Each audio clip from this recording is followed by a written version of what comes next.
I think that Israel was surprised because it had basically thought that it has constructed some kind of deterrence equation with Hamas in Gaza. But I think that completely misunderstood the nature of deterrence, because there is no factor in the deterrence equation that is more important than the issue of motivation. Gaza has been a gigantic jail.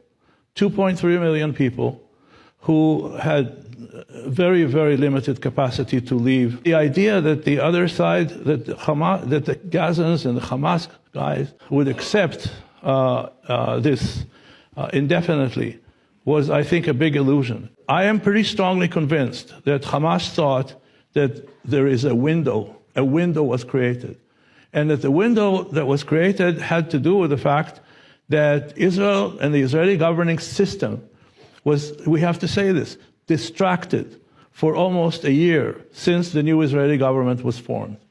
It was distracted because the elements in the new Israeli government were trying to implement a monumental change in Israel's governing system. Most people interpret that, including myself, as an attempt to limit democracy in Israel, at the expense, of course, by limiting the power of the Supreme Court vis-a-vis the other branches of government in Israel. A large chunk of the Israeli population rebelled and went to the streets. And the strongest element, or the most consequential element of the protesters, were Israeli reservists, of the best units of the Air Force and the Special Forces and the intelligence and so on and so forth, saying, if you guys continue with this, we are going to rethink, because much of this reserve service is also voluntary. And then the top echelons of the IDF actually were, because of this, had to deal with, for the last 10 months, with the issue of the readiness of the IDF. 2 days before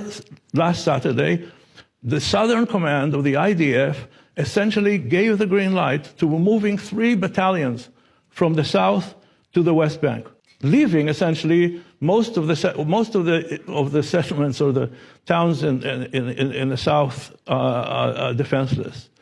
So it was a combination here of essentially the components of a basic surprise with a situational surprise that resulted from the particular circumstances that developed after 10 months of internal struggle in Israel.